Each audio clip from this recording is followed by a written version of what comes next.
trauma leaves an indelible mark on the soul. It can manifest as post-traumatic stress disorder, or PTSD, which we often associate with a single, overwhelming event. But you know, there exists a more insidious form of trauma, one that festers in the shadows of prolonged adversity. This is complex PTSD, or C-PTSD, a response to repeated or ongoing trauma and/or to be witness to horrifying events.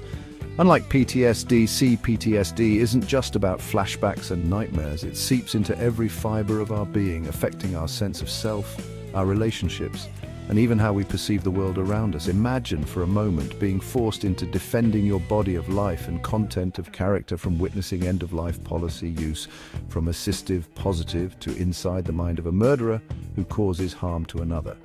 Punishable by death in court proceedings, 25 years to life, to differing policy as sanctimonious to assisted suicide versus terminal, correct term, euthanasia.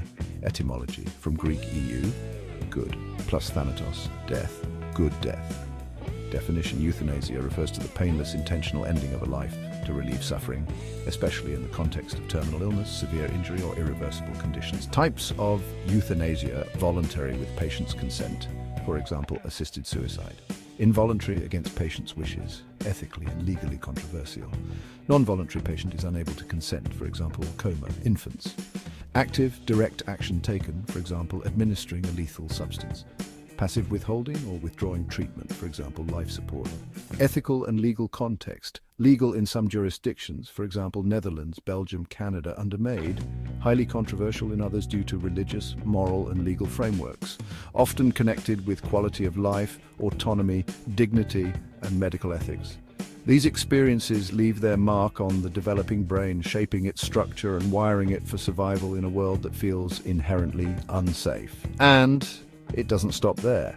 The impact of C-PTSD goes far beyond the psychological. It shows up in the body too, with symptoms like chronic pain, autoimmune disorders, digestive issues, and even cardiovascular problems.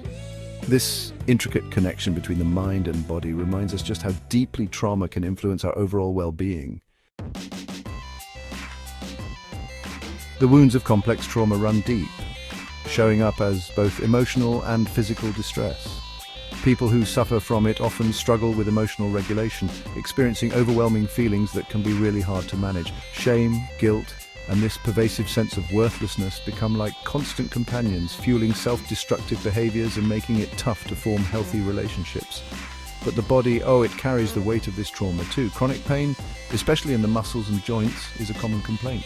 Fatigue, insomnia, and digestive problems often come hand in hand. And then there's the immune system, constantly weakened by stress, leaving the body more vulnerable to infections and autoimmune disorders. The connection between C-PTSD and physical health is undeniable.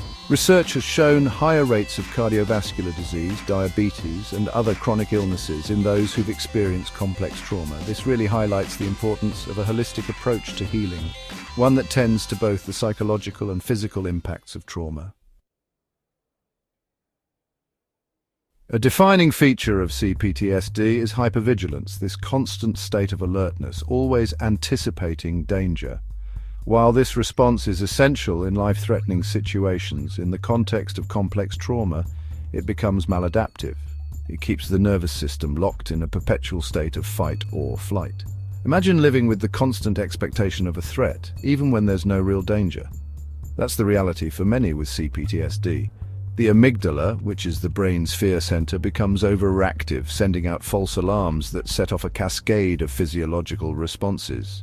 The heart races, muscles tense, and the body prepares to either confront or flee from a threat that might not even be there. This chronic activation of the stress response system takes a heavy toll on the body.